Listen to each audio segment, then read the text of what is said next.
मुंबई म्हणजे 7 बेटांचे शहर. 1670 मध्ये गॅव्हेर ऑर्गरियनने ह्या बेटाचे निरीक्षण करून पुढे मुंबईची उभारणी झाली. हे सगळं आपल्याला माहिती आहे. मात्र परकीय इंग्रजांनी जरी आपल्यावरती राज्य करून मुंबई शहर निवडले आणि आजही संपूर्ण मुंबईमध्ये त्यांच्या खुणा आपल्याला सर्वत्र बघायला मिळतात.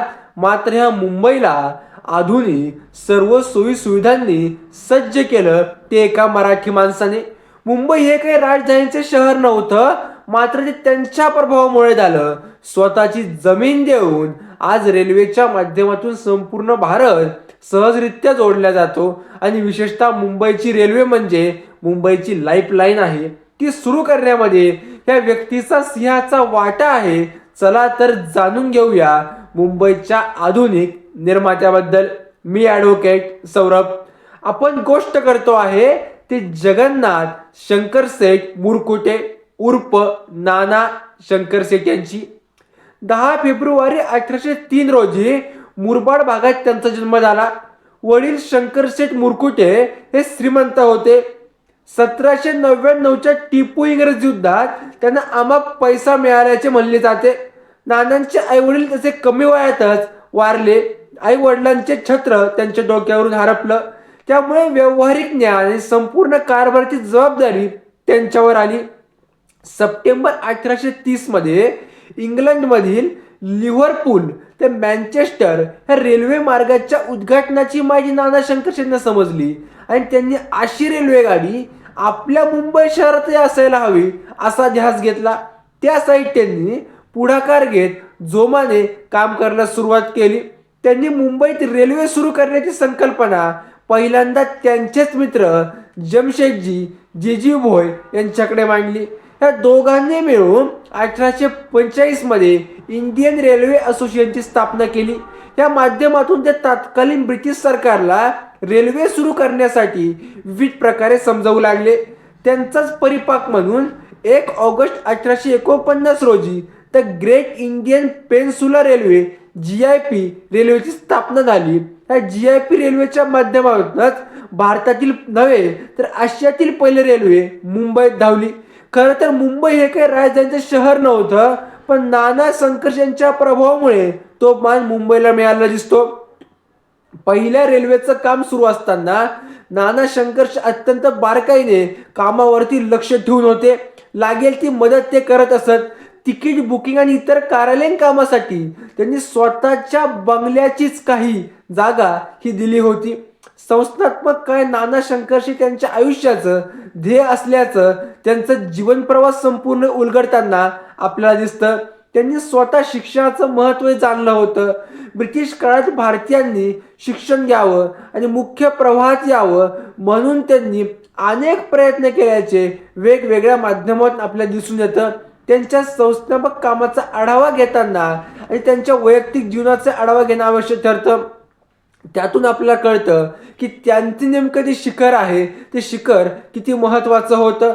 आपण बघितलं तर बॉम्बे नेटिव्ह एज्युकेशन सोसायटी या पश्चिम भारतातील पहिल्या शिक्षण संस्थेच्या संस्थापकांपैकी नाना शंकरसेठ एक होते.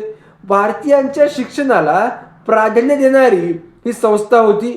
या अनेक संस्थांच्या संस्थापकांपैकी एक नाना असले तरी या संस्थेच्या मुळाशी त्यांचे प्रचंड काम होते.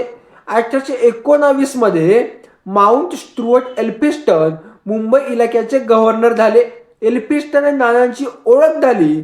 शिक्षणाविषयक कामामध्ये नानांनी एल्फिन्स्टन यांच्या मदतीचं आश्वासन दिलं आणि त्यांच्या प्रयत्नातूनच 1822 साली मुंबईची हौद शाळा आणि स्कूल ऑफ सोसायटी स्थापना झाली. या संस्थेचे पुढे म्हणजे 1824 साली बॉम्बे नेटिव्ह एज्युकेशन सोसायटीत रूपांतर झाले. पुढे उच्च शिक्षणासाठी एल्फिन्स्टन फंड गोळा केला. त्याचे विश्वस्त नानाच होते.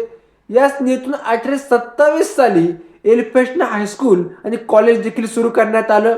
1841 साली ते बोर्ड ऑफ एज्युकेशनच्या मंडळावर गेले.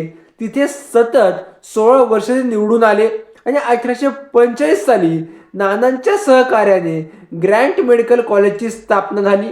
मुलींसाठी शाळा, विधी महाविद्यालयाचा पाया, agro horticulture society of western India and geographical society या संस्थेचं प्रमुखपद अध्यक्षपद त्यांनी भूषवलं. जे स्कूल ऑफ आर्टच्या स्थापनेत सहकार्य, मुंबई विद्यापीठ, शिक्षण आणि संस्थात्मक कामात त्यांनी अक्षरशः स्वतःला संपूर्णपणे झोकून दिलं. त्याचबरोबर सामाजिक आणि राजकीय कामावर उल्लेख केल्याप्रमाणे मुलींच्या शिक्षणासाठी त्यांनी घेतलेला पुढाकार अत्यंत महत्त्वाचा मानला जातो.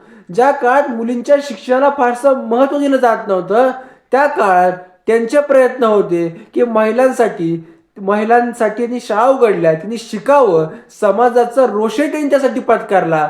सती प्रथेला त्यांनी केलेला विरोध याचे ज्वलंत उदाहरण होय. 1823 साली ब्रिटिश पार्लमेंटकडे सती ह्या अमानुष प्रथेबद्दल बंदी आणण्यासाठी त्यांनी अर्ज केला होता. त्यावर राजाराम मोहन राय आणि नाना शंकर शेठ यांच्या प्रामुख्याने सह्या होत्या. पुढे म्हणजेच 1829 साली ज्यावेळी सती चालीस बंदी घालणारा कायदा आणला गेला, त्यावेळी नाना शंकर शेठ यांनी त्याला जाहीर पाठिंबा सुद्धा दिला. नाना शंकरशेठची राजकीय सक्रियताही प्रभावी राहिली. 1861 साली ते तत्कालीन मुंबई प्रांताच्या विधिमंडळात गेले. 1862 साली ते तत्कालीन मुंबई प्रांताचे गव्हर्नरचे सल्लागार म्हणून देखील नियुक्त झाले. बॉम्बे म्युनिसिपल ऍक्ट, ज्या माध्यमातून आजही मोठ्या प्रमाणात कायदे चालतात, तो तयार करण्यात नाना शंकरशेठ यांचं योगदान होतं. त्याच कायद्याच्या अनुषंगाने मुंबई महानगरपालिकेची जी स्थापना आली, जिची दखल आणि ओळख मोठी म्हणून संपूर्ण जगात घेतली जातं. असं मुंबईला सर्वांगाने पायाभूत सुविधा, सामाजिक, राजकीय आणि सर्वात महत्त्वाचं रेल्वे विकासामध्ये नानांचं योगदान, अशा महान माणसाची ओळख मात्र आपल्या आज राहिली दिसत नाही. ज्यांनी आपल्याला काहीतरी केलं, आपण साधी त्यांची ओळखही व्यवस्थित ठेवत नाही, ही एक फार चुकीची गोष्ट वाटते. अशा महान नाना शंकरशेठ यांना जयंती निमित्त विनम्र अभिवादन.